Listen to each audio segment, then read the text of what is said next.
Hello friends, अगर आप CSR net 222 की तैयारी कर रहे हैं तब ये आपको वीडियो जरूर देखनी चाहिए।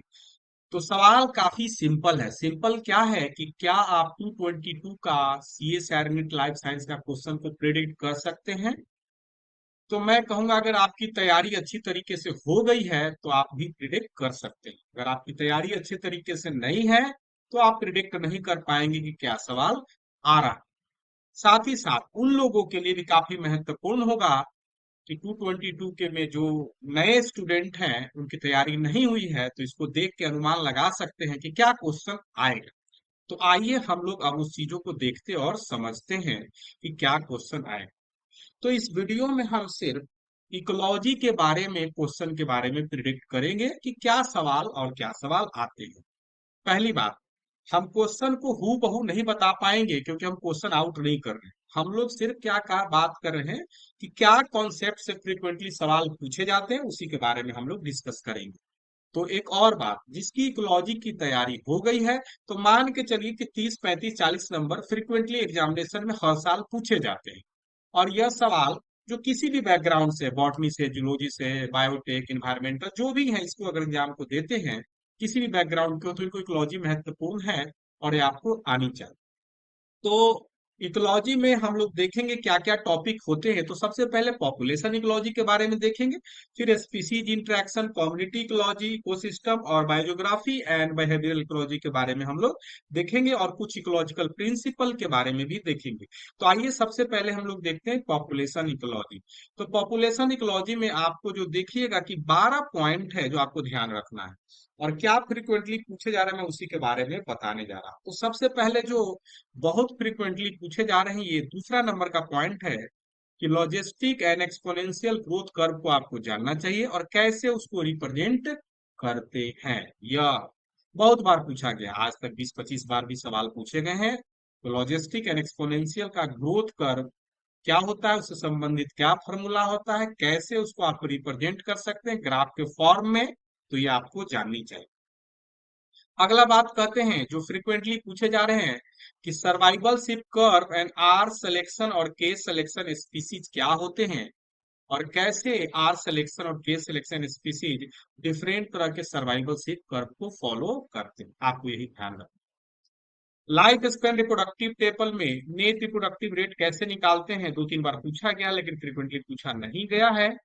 देखिए, अब देखिए ये बात कहते हैं पॉपुलेशन रेगुलेशन, इससे भी एक आध सवाल पूछे जाते हैं।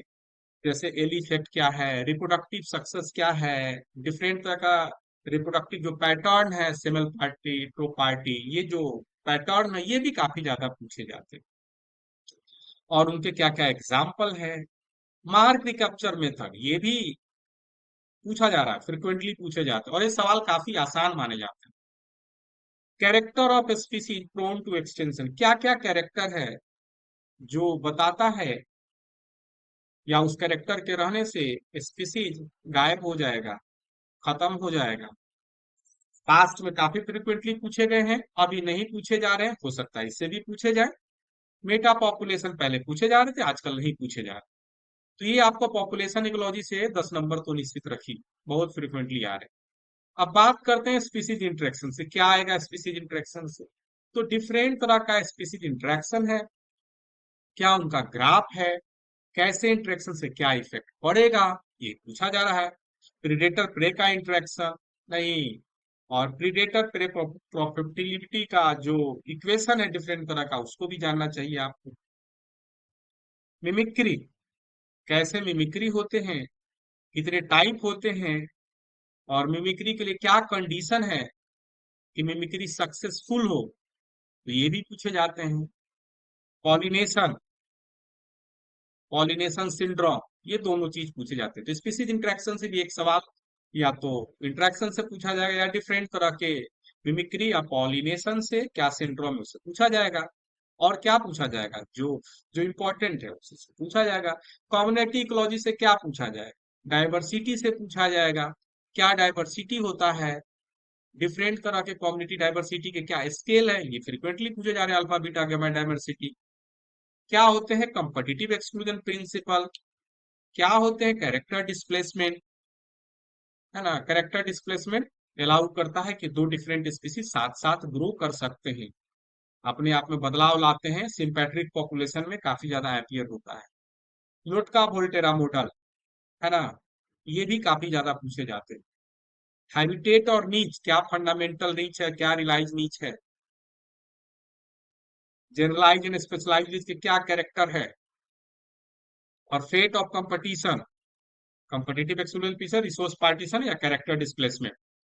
ये पॉइंट अगर आपको याद है तो अच्छी बात है। डाइवर्सिटी पूछा जाता है, डिफरेंट तरह के जो स्पीसीज है, खास करके ईज स्पीसीज, है ना, और क्या इन्वेजिव स्पीसीज, की स्टोन एंड की stone species and dominant species, ये काफी फ्रिक्वेंटली पूछे जा रहे हैं। और मैंने जितना बोला, इससे दो सवाल आएगा। अगर आपको आता है सहमत होंगे, असहमत होंगे तो कमेंट बॉक्स में जरूर लिखिएगा हाँ सर आप सही बोल रहे हैं। ये हमारा विश्वास बढ़ाता है कि और हम आपके लिए कुछ बोले। अब बात करते हैं इकोसिस्टम इकोलॉजी। एक दो सवाल यहां से भी पूछा जाता है, या तो ग्रॉस पीपीपी या एनपीपी, नेट प्राइमरी प्रोडक्टिविटी से, इकोलॉजिकल पिरामिड से, डिफरेंट तरह इकोलॉजिकल पिरामिड क्या है, और सबसे ज्यादा जो पूछा जाता है ट्रांसफर एफिशिएंसी से, कंजम्पशन, एसिमिलेशन, प्रोडक्शन एफिशिएंसी क्या क्या होते हैं। बायोमैनिपुलेशन से भी पूछा जाता है। इन सारों में से एक आध सवाल, और एक सवाल यहां से, कहां से, सक्सेशन से, या succession model, model of succession का तीन तरह का मॉडल बताए गए हैं। चलिए कभी विस्तार से हम बात करेंगे। सक्सेशन में खास करके हाइड्राज सक्सेशन आपको जानना है। अब आगे बात करते हैं। अब अगला जो सवाल है कि बिहेवियर इकोलॉजी से क्या पूछे जाते हैं, तो बिहेवियर इकोलॉजी से दो ही तीन पॉइंट पूछे जाते हैं, चौथा कोई पॉइंट नहीं पूछा जाता। पहला अल्टरिज्म और कीन सिलेक्शन बहुत फ्रिक्वेंटली पूछे जाते हैं, तो कीन सिलेक्शन आपको जानना चाहिए, और जानते हैं कि ये आता है तो अच्छी बात है। डेवलपमेंट बायोलॉजी में इनेट एंड लर्न बिहेवियर से पूछे जाते हैं। मैटिंग सिस्टम, डिफरेंट तरह के मैटिंग सिस्टम हैं, वो भी आपको जानना है कि किस तरह के मैटिंग सिस्टम होते हैं और क्या उनका कब करते हैं, है ना। चलिए अब एक दो और जो सवाल है ध्यान से देने वाली बात है। इकोलॉजिकल प्रिंसिपल जो कुछ है, प्रिंसिपल बर्गमैन रूल क्या है, एलन रूल क्या है, कोप रूल है, खास करके मोटो कीमूरा जानना है आपको। और अप्लाइड बायोलॉजी की बात करें तो यहाँ से जो बायोलॉजिकल ऑक्सीजन डिमांड है, बीओ2, बायोकुमुलेशन, बायोमैग्निफिकेशन से सवाल पूछे जाते हैं।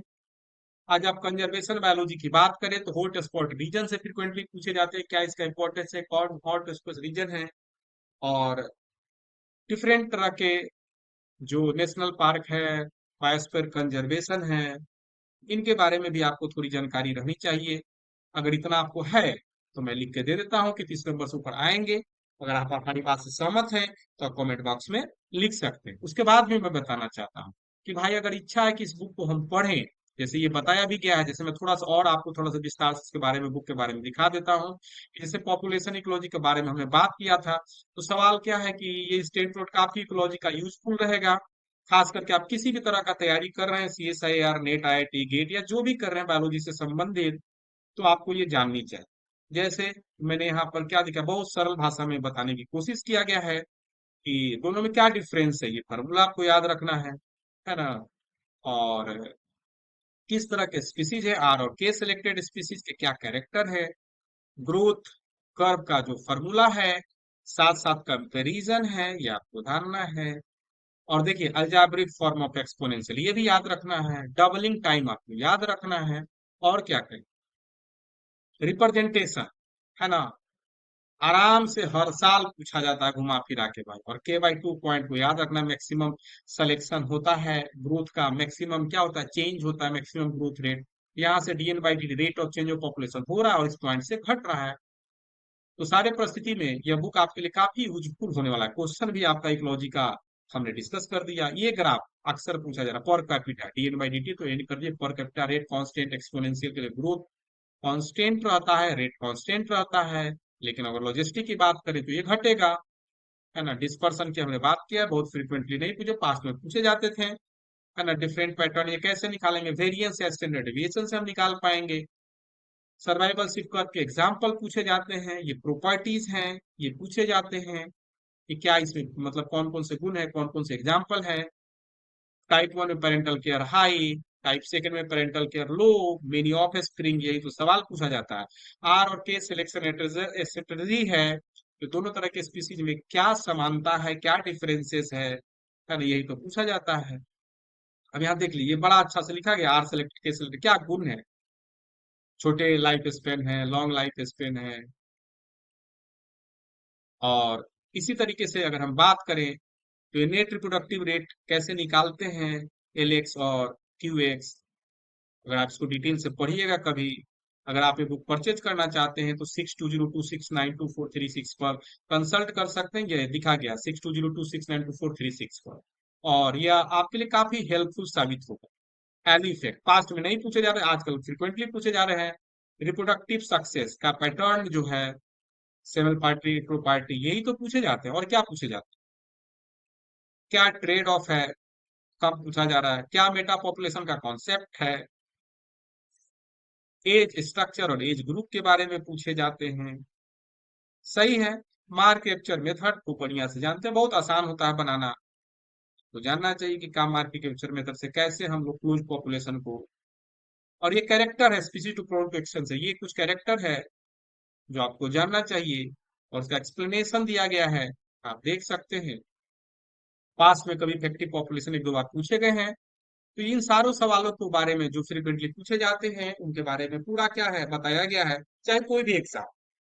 तो अगर आपको वीडियो अच्छा लगे तो दोस्तों के साथ जरूर शेयर करें, ठीक है। और आप चाहें तो CSR net life science club से जुड़ सकते हैं, जो कि बिहार में मौजूद है। और कुछ ही दिन में आपको काफी अच्छा लगेगा, आप काफी कॉन्फिडेंट फील करेंगे, है ना। आप हमारे साथ ऑनलाइन ऑफलाइन दोनों माध्यम के साथ जुड़ सकते हैं। अगर आपको वीडियो अच्छा लगे तो जरूर कमेंट बॉक्स में लिखें। और lastly thank you for watching the video, फिर हम नए वीडियो में आपके साथ मिलते हैं।